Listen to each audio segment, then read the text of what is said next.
You ever have one of those great ideas for for a your ideas website with or a Google project, Workspace but then you 7. hit a wall? You know, the cost and the sheer complexity of just getting it online?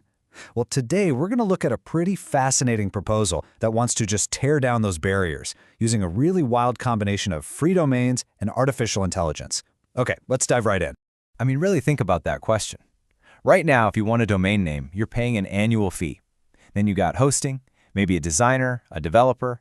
All that stuff adds up, and it can create this barrier that just stops a fantastic idea dead in its tracks. This proposal is asking us to imagine a completely different way of doing things. And look, this isn't just about making things a little easier for hobbyists. The proposal we're looking at frames this as a really significant socioeconomic issue. In a world that's more digital than ever, right, access to the web is access to opportunity. And the hard truth is that access isn't equal for everyone. Now, what's really powerful about this quote is the sense of urgency it creates. It highlights the tough economic reality that a lot of people are still dealing with.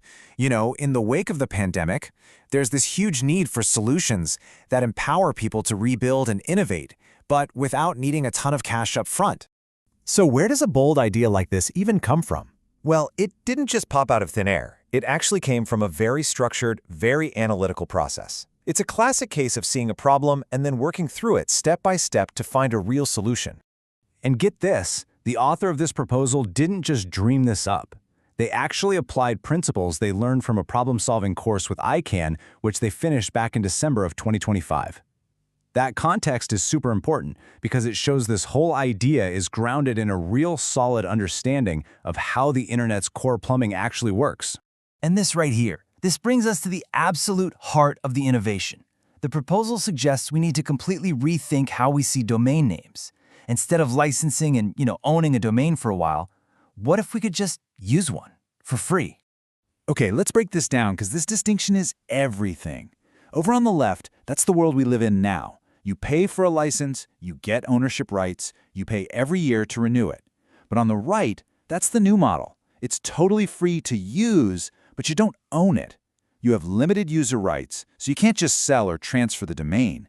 But the key is there are no fees for basic use. It's a huge shift from ownership to access. If this sounds a little abstract, think about something like blogger.com. A lot of us have probably used it, right?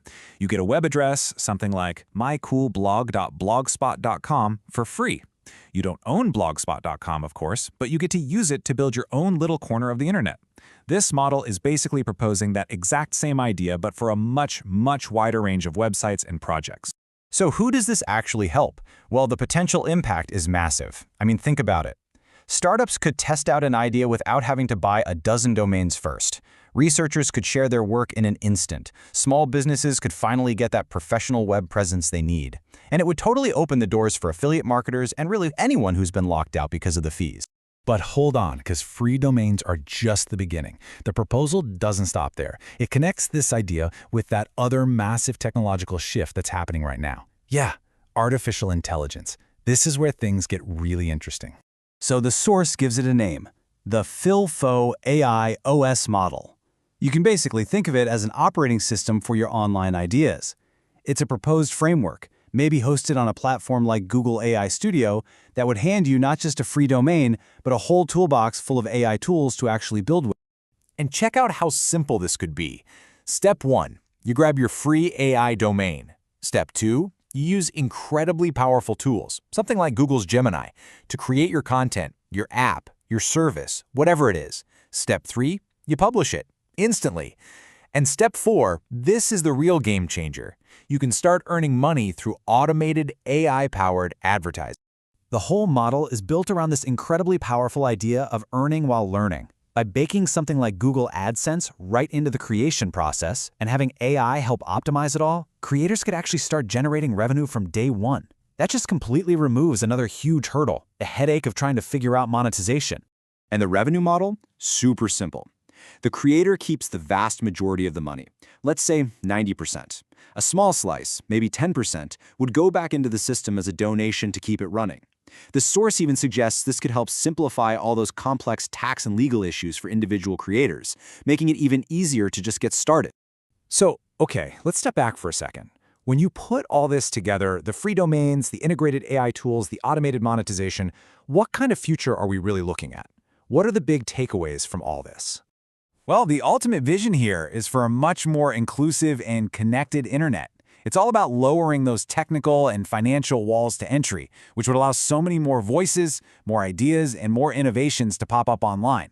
It's really about creating an ecosystem where literally anyone can participate. So, to quickly recap the biggest points, this model democratizes web access by changing the focus from ownership to just use. It puts AI right at the core of the creative process, not just as some add-on. It opens up brand new automated ways for creators to actually make money. And at the end of the day, it empowers a whole new generation of entrepreneurs, researchers, and creators. And that really leaves us with one final, pretty provocative question. This proposal offers one potential answer, a future based on access and use, not ownership. But as artificial intelligence keeps building more and more of our digital lives, this larger debate is really just getting started. As AI builds our world, who should get to hold the keys?